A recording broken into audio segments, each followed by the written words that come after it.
اچھا، ایک اور مشہور واقعہ جو ہے بچپن سے سنتے آئے ہیں کہ ابو بکر صدیق رضی اللہ عنہ کی جو ہے وہ میت جب روضہ رسول پر رکھی گئی، کے سامنے رکھی گئی، تو وہ تالا بھی خود ہی کھل گیا، کنڈی بھی خود ہی کھلی اور دروازہ بھی خود ہی کھلا۔ اس کے بعد جو ہے وہ آواز بھی آئی کہ حبیب کو حبیب سے ملا دو۔ غالباً ابو بکر صدیق رضی اللہ عنہ کی کوئی وصیت تھی۔ وہ کہتے ہیں مولا علی کو وصیت کی تھی۔ یہ سر ہوتی سی کسی زمانے میں، اس کی اب جو جننگ ہوئی ہے نا، ہمارے ایک بڑے قریبی بڑے بیبے سے بھائی ہیں، پہلے بریلوی تھے، اللہ نے ان کو ہدایت دی، انہوں نے ایک چینل بنایا انڈرسٹینڈ اسلام۔ انہوں نے یہ ساری کہانیوں کی پوسٹ مارٹم میری ویڈیوز کے ساتھ کر دیا ہے۔ وہ جو رو رو کے بڑے وجد میں یہ واقعات سنایا کرتے تھے، ان کی کہانیاں کھل گئی ہیں۔ یہ بالکل کہانی ہے، جلال الدین سیوطی نے کہانی لکھی ہے، حدیث کی کتابیں سے سپورٹ نہیں کرتی، حدیث میں بالکل الٹ ہے۔ صحیح بخاری کے اندر موجود ہے کہ 3700 نمبر حدیث ہے، بڑی لمبی حدیث ہے حضرت عمر کی شہادت کے اوپر، کہ جب سیدنا عمر فاروق رضی اللہ تعالیٰ عنہ کو زخم لگے اور پھر ان کی حالت یہ ہوئی کہ معدہ چونکہ کٹ گیا تھا، جو کھاتے تھے وہ معدے کے رستے نکل جاتا تھا، ان کو جب یہ نظر آیا کہ اب میں نہیں بچ پاؤں گا، تو انہوں نے ابن عمر کو بلا کے کہا کہ اما عائشہ کے پاس جاؤ، ان سے کہو کہ روضہ رسول میں مجھے ساتھ دفن ہونے کی اجازت دیں حجرہ عائشہ کے اندر، اور یہ نہیں کہنا کہ امیر المومنین نے بھیجا ہے، کہنا ہے کہ عمر ابن خطاب چاہتا ہے، آئی ایم نو مور امیر المومنین۔ ہو سکتا ہے کہ وہ اول الامر منکم کے تحت میرا حکم نہ مانتے ہوئے یہ کر دیں، اجازت ان کی مرضی دے دیں، اگر انہوں نے دے دی ٹھیک، نہیں تو مجھے مسلمانوں کے قبرستان میں دفن کر دینا۔ ابن عمر گئے تو سیدہ عائشہ نے کہا یہ تو جگہ میں نے اپنے لیے رکھی تھی، لیکن آج میں عمر کو اپنے پہ ترجیح دیتی ہوں۔ ابن عمر نے کہا کہ ابا جی اجازت مل گئی، انہوں نے کہا واللہ میرے لیے زندگی میں اس سے بڑی اور کوئی سعادت نہیں تھی کہ میں رسول اللہ کے ساتھ دفن ہوتا۔ جنت کے ٹکڑے میں سر، بخاری مسلم میں حدیث ہے، میرے گھر سے میرا ممبر جنت کا ٹکڑا ہے، امام بخاری نے اس پہ باب باندھا ہے، قبر رسول سے ممبر رسول جنت کا ٹکڑا ہے۔ مسلم میں حدیث ہے جس نے مدینے کے مصائب پہ صبر کیا میں اس کا شفیع ہوں۔ میرے بھائیو، جامعہ ترمذی میں ایک حدیث ہے کہ اللہ کے نبی علیہ السلام نے فرمایا کہ ہو سکے تو مدینے میں مرو، یعنی کوشش کرو اس میں سکونت اختیار کرو، جو مدینے میں مرے گا میں اس کا شفیع ہوں گا قیامت والے دن۔ سیدنا عمر کی دونوں دعائیں اللہ نے قبول کی۔ بخاری میں حدیث ہے کہ سیدنا عمر یہ دعا کیا کرتے تھے، اے اللہ مجھے مدینے میں موت دینا، شہادت کی موت دینا، اور اللہ تعالیٰ نے ان کی دونوں دعائیں قبول کی، شہادت کی موت بھی ملی اور مدینہ شریف میں ملی، اور اس سے بڑھ کر نبی علیہ السلام کے ساتھ مدفن نصیب ہوا رضی اللہ تعالی عنہ وعلیہ السلام۔ تو سر اس واقعے میں تو ان کو چاہیے تھا، وہ یہ کہتے ہیں کہ مجھ سے پہلے پریسیڈنٹ سیٹ ہے، حضرت ابو بکر کے لیے بھی کنڈی کھلی تھی اور آواز آئی تھی حبیب کو حبیب سے ملا دو، تو تم جا کے میری میت بھی روضہ رسول کے سامنے رکھ دینا، خود بخود کنڈی کھلے گی، جبکہ ایک پریسیڈنٹ سیٹ ہے۔ یہ تو نہیں ہے کہ ایک کچا یار ہے دوسرا پکا یار ہے، ایسا تو نہیں تھا۔ تو یہ ہے بخاری شریف، وہ ہے کہانی شریف، جھوٹ۔ بخاری اور مسلم دونوں میں حدیث ہے، عبداللہ ابن عباس کہتے ہیں کہ سیدنا عمر کی میت رکھی تھی، ایک شخص میرے پیچھے آ کے کھڑا ہوا، اس نے اپنی کونی میرے کندھے پہ رکھ کے کہا رحمک اللہ، اے عمر تجھ پہ اللہ رحم فرمائے، میری خواہش تھی کہ میں تیرے اعمال کے ساتھ اللہ کے حضور پیش ہوں۔ میں نے بارہا رسول اللہ سے سنا تھا صلی اللہ علیہ وآلہ وسلم، میں ابو بکر اور عمر داخل ہوئے، میں ابو بکر اور عمر نکلے، میں ابو بکر اور عمر فلاں جگہ گئے، میں ابو بکر اور عمر نے اس کی تصدیق کی، مجھے امید تھی کہ تم اپنے دو ساتھیوں کے ساتھ جا ملو گے، یعنی رسول اللہ صلی اللہ علیہ وآلہ وسلم اور سیدنا ابو بکر۔ تو ابن عباس کہتے ہیں میں نے مڑ کے دیکھا تو وہ شخص جو سیدنا عمر کی منقبت بیان کر رہا تھا وہ مولا علی تھے۔ تو اس میں بھی ہے میں ابو بکر عمر، میں ابو بکر عمر۔ تو سر اگر ابو بکر کے لیے رضی اللہ تعالیٰ عنہ یہ کنڈی کھلی، تالا کھلا، تو حضرت عمر کے لیے بھی کھل جاتا۔ حضرت عمر والا واقعہ بخاری میں آ گیا، اس لیے ہمارے پاس یہ کتابوں کا دین ہے۔ سر پھر ہم کیوں نہ کہیں مرنے سے پہلے اے مسلمان کر لے اس پہ غور، کتابوں کا خدا اور ہے، بابوں کا خدا اور، بلکہ کتابوں کا دین اور ہے اور بابوں کا دین اور، یہ تو کتابوں کی چیز ہے۔ ٹھیک ہو؟ فضائل اعمال اور فیضان سنت میں شیخ احمد رفاعی کے حوالے سے ایک بڑا ہی مشہور واقعہ نقل ہوا ہے کہ سن 555 میں روضہ شریف کی حاضری کے موقع پر نبی صلی اللہ علیہ وآلہ وسلم کے قبر مبارک سے ہاتھ باہر نکال کر 90,000 لوگوں کی موجودگی میں اپنا معجزہ ظاہر فرمایا۔ آپ معجزات کے منکر ہیں؟ اگر نہیں تو پھر آئے دن اس واقعے کا مذاق کیوں اڑاتے ہیں؟ اس لیے مذاق اڑاتا ہوں کہ یہ کہانی ہے، اس طرح کا کوئی معجزہ ہونا ہوتا تو صحابہ کرام کے ساتھ ہوتا. یہ نہیں ہے کہ آپ ہر چیز کو معجزہ کہہ کے مان لیں گے. تو میں پھر ایک فیبریکیٹ کرتا ہوں کہ سیدنا ابوبکر نے اپنے زمانے میں ایک ایسی سیڑھی بنائی کہ صحابہ کرام ایک نماز چاند پہ ادا کرتے تھے, دوسری مدینہ شریف میں. تو میں کہوں آپ منکر ہیں؟ کہانی ہے. نبی علیہ السلام کا یہ معجزہ اس وقت کیوں نہیں ظاہر ہوا؟ سقیفہ بنی ساعدہ میں مولا علی اور سیدنا ابوبکر کے حوالے سے جو کچھ ہوا, وہ سب سے بیسٹ موقع تھا کہ نبی علیہ السلام قبر مبارک سے آواز دیتے کہ بھئی آپس میں صلح صفائی کے ساتھ رہو. 6 مہینے حضرت علی ناراض رہے ہیں. بعد میں حضرت ابوبکر کو بلوایا انہوں نے, اور پھر حضرت ابوبکر نے بھی اس مس ہینڈلی کے اوپر رو پڑے. تو پھر حضرت علی نے کہا میں آپ کی لانیہ بیعت کروں گا. میرا اس پہ یوٹیوب پہ کلپ ہے, سیدہ فاطمہ کا قاتل کون, لاکھوں لوگوں نے دیکھا ہے, وہ آپ دیکھیں, میں نے یہ پورا بریف کیا ہے. تو اس وقت تو کوئی نہیں ایسا ہوا. سیدہ عائشہ جب جنگ جمل کے لیے نکلی ہیں, بعد میں جو وہ روتی تھی, اس وقت نبی علیہ السلام آواز دیتے تھے, اسی حجرے سے تو نکل کے گئی ہیں. سیدہ عائشہ سے کوئی ضعیف روایت ثابت کرے کہ 47 سال اس حجرے میں رہنے والی لاڈلی ترین بیوی کو کبھی نبی علیہ السلام کی زیارت ہوئی ہو, اور اگر ہوئی ہوتی وہ چھپاتی نا. صحابہ کرام کو جب حضور کی زیارت ہوتی تھی وہ بتاتے تھے. سیدہ فاطمہ کو ہوئی ہو جو ان کے غم میں فوت ہو گئی. یہ سب کہانی ہے. اور پھر کہتے ہیں جی وہ 90,000 کا مجمع موجود تھا. 90,000 کا مجمع تو آج سے 150-200 سال پہلے مسجد نبوی میں نہیں آتا تھا. اور دوسرا 90,000 کی موجودگی میں اگر ہاتھ نکلے تو کتنے بندے دیکھ سکتے ہیں؟ 90,000 بندہ تو تب دیکھے گا کہ وہ نبی علیہ السلام قبر سے نکل کے کسی اونچی جگہ پہ چڑھتے. وہ کہتے ہیں شیخ احمد رفاعی نے وہاں اشعار پڑھے کہ مصر سے میری روح آ کے آستان اقدس پہ حاضری دیتی تھی, اب جسموں کے ملاپ کی باری آئی ہے, اپنا ہاتھ نکالیں میں بوسہ دوں. تو اس کے برخلاف تو بخاری میں حدیث ہے 1010 کتاب الاستسقاء چیپٹر میں حضرت عمر کہتے ہیں اے اللہ جب تک تیرے نبی ہم میں موجود تھے انا کننا نتوسل الیک بنبینا, ہم تیرے نبی کے وسیلے سے تیری طرف متوجہ ہوتے تھے. اب ہم ان کے چچا کو لے کے آئے ہیں تو ان کی برکت سے دعا سے بارش نازل فرما دے تو بارش نازل ہو جاتی. حضرت عمر تو نہیں گئے ہیں کہ یا رسول اللہ آپ کی مبارک زندگی میں بھی آپ کی مبارک انگلیوں سے پانی کے چشمے جاری ہوتے تھے. اور مسلم شریف میں ہے کہ حضرت عمر کے مشورے پہ ایک دفعہ ایسے ہوا تو وہ کہتے ہیں کہ میں نے خود بھی دیکھا ہے, آپ نے پہلے بھی میرے مشورے پہ ایسا معجزہ آپ سے ظاہر ہوا تھا, تو ہاتھ مبارک قبر سے باہر نکالیں, ہم یہ پیالہ لے کے آئیں تو پانی کے چشمے جاری ہو جائیں. ان کو پتا تھا نبی علیہ السلام سے وفات کے بعد اب یہ کمیونیکیشن نہیں ہو سکتی.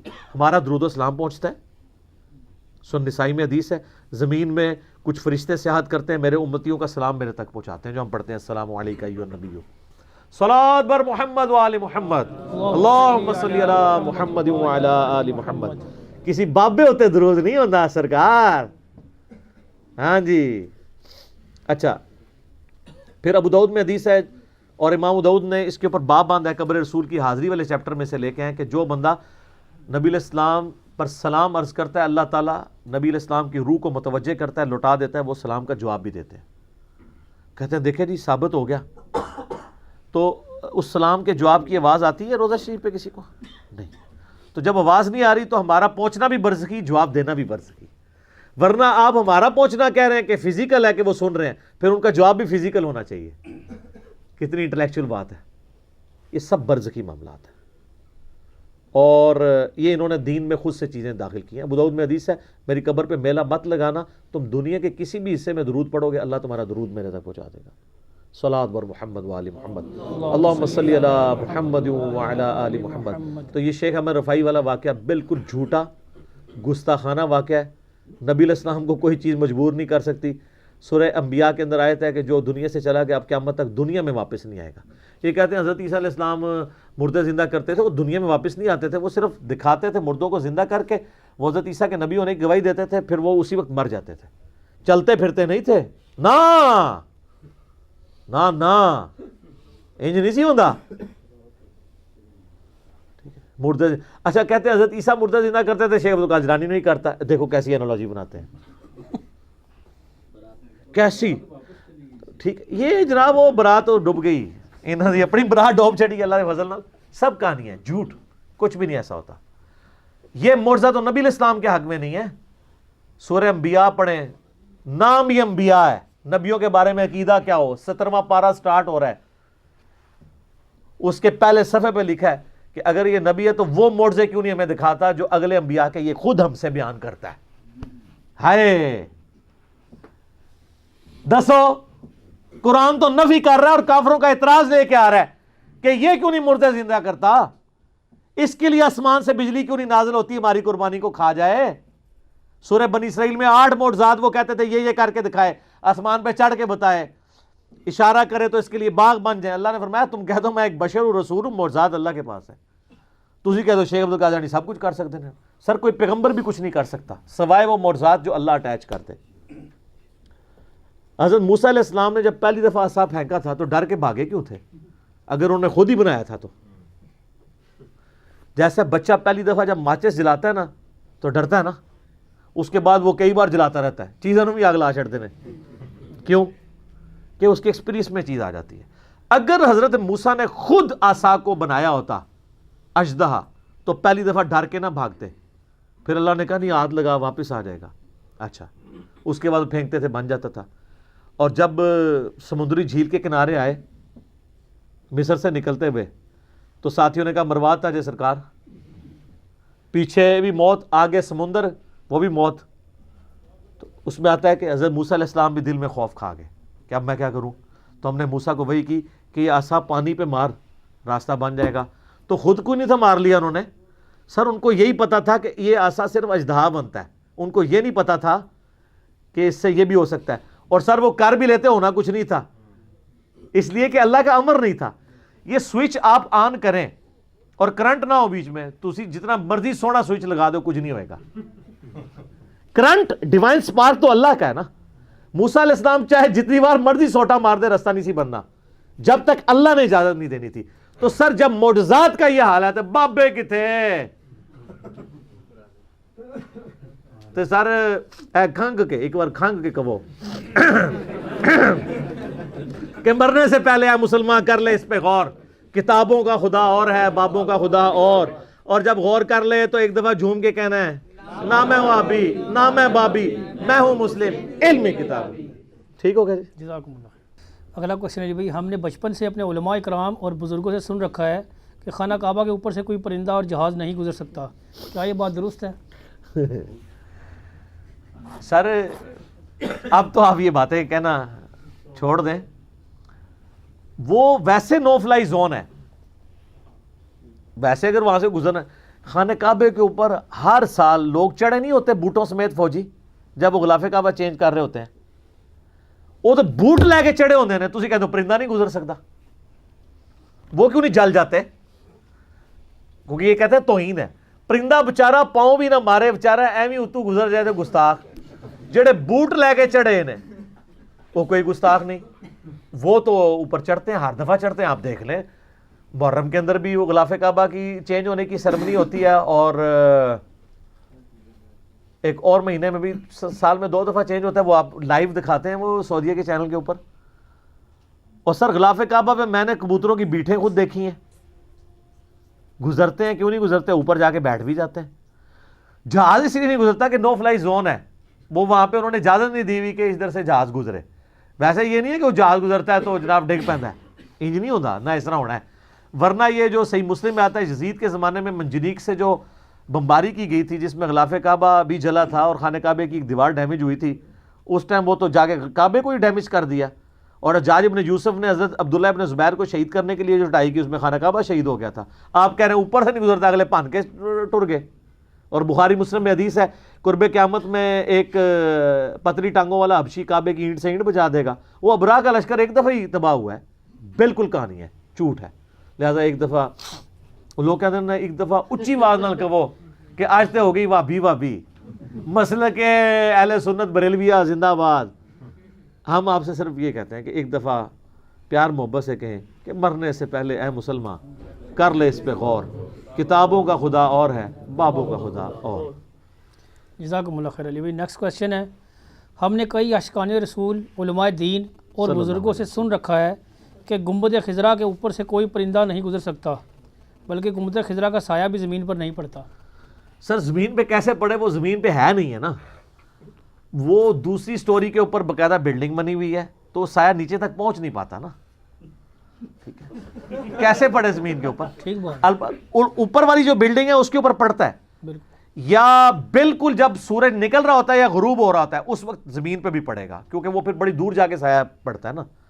رہا یہ کہ اس پہ پرندہ نہیں بیٹھتا، سر میں نے اپنی آنکھوں سے جب میں بریلوی تھا کئی پرندے میں نے گنبد شریف کی جو اوپر والی ٹپ ہے نا اس کے اوپر بیٹھے ہوئے بھی کبوتر دیکھے ہیں. وہ حالانکہ اتنی بڑی معمولی سی جگہ ہوتی ہے, بیٹھے بھی کرتے ہیں. اس میں کوئی گستاخی والی بات نہیں ہے.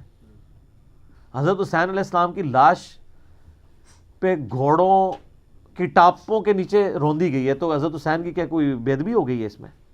ان کا کوئی شان کم ہو گئی ہے؟ وہ تو کرنے والوں کی بدبختی ہے. حضرت حسین کی شان تو دن بدن بلند ہے. ٹھیک ہے, تو یہ بالکل جھوٹ ہے. سایہ بھی ہے اس کا, اور میں نے وہاں کئی لوگوں کو کہا کہ یار یہ تو دیکھو ہم تو یہ سنتے تھے کہ اس پہ پرندہ نہیں بیٹھتا, پرندہ بیٹھا ہوا ہے. سایہ بھی ہے, بالکل جھوٹ بولتے ہیں. اسی کے اوپر فیصلہ کروا لیں ان سے کہ ہم آپ کے مسلک میں آ جائیں گے اگر وہ سایہ نہ ہوا تو مانے نا. یہ آپ کو کتنا عرصہ کہتے تھی کہ نبی علیہ السلام کا سایہ نہیں تھا, تو ہم نے اس کی بھی انجینئرنگ کر دی کہ یہ جو بال مبارک آپ زیارت کرواتے ہیں تو ان بالوں کے اوپر ہم ٹارچ روشن کرتے ہیں, اگر سایہ نہ ہوا تو آپ کی بات ٹھیک ہوگی. اور یا پھر وہ بال جالی ہیں, سارے جالی نکل آن گے, وہ بال نہیں جالی, کئی جالی بھی ہوں گے, ہمیں نہیں پتا, آپ کی بات جالی ہے. اچھا اس کا جواب بھی انہوں نے نکالا جی, کئی پھر مولوی میدان میں اترتے ہیں کہتے ہیں ہم جواب دیتے ہیں اصل میں جب وہ جسم عطر کے اوپر تھے نا اس وقت سایہ نہیں تھا, جب الگ ہوئے تیرے تے 295 سی میں لواواں گا. تو یہ کہہ رہے ہیں کہ نبی علیہ السلام کے مبارک جسم سے بال ٹوٹ جائے تو اس کی برکات ختم ہو جاتی ہے؟ اس کی والی بات منحوس آدمی, اوے منحوس. یہ مجھے اس نے کہا تھا نا ایک بندے نے, منحوس نے تم ہے, تیرا ہے عقیدہ. ہم آپ کو بتاتے ہیں سر, صحیح بخاری میں موجود ہے. ام سلمہ کے پاس کچھ تابعین اور صحابہ آئے تو انہوں نے نبی علیہ السلام کے بال مبارک ایک ڈبیا سے نکالے اور کہا کہ یہ نبی علیہ السلام کے مبارک بال ہیں. ہمارے محلے میں جب کوئی بیمار ہو جاتا ہے تو وہ پانی پیالے میں بھیجتا ہے, میں اس میں ڈبو دیتی ہوں, اس کی وجہ سے شفا ہو جاتی ہے. سر یہ کتابوں کا دین ہے, تہاڈی کوئی شے تہاڈے پلے نہیں. تہاڈا عشق رسول بھی 2 نمبر نکلیا. عشق رسول آ کے ہم سے سیکھیں. تہاڈی گستاخانہ عبارتوں پہ بولنا بھی 2 نمبر نکلا. تہاڈے بزرگاں دی بھی گستاخیاں میں کٹ ماریاں. ہن ایتھوں آ کے لو, اج دی اسام الرحمن ایتھے ہے. اسام المہندس علی المفندین, المہندس ہو گئی ہے. ٹھیک ہے, علی المفندین, سارے سٹھیائے وہاں پہ. بالکل یہ جھوٹ ہے. سایہ ہے, بال مبارک کا بھی سایہ ہے, اس کی برکات آج بھی ہے. ٹھیک ہو گیا. جزاکم اللہ خیر.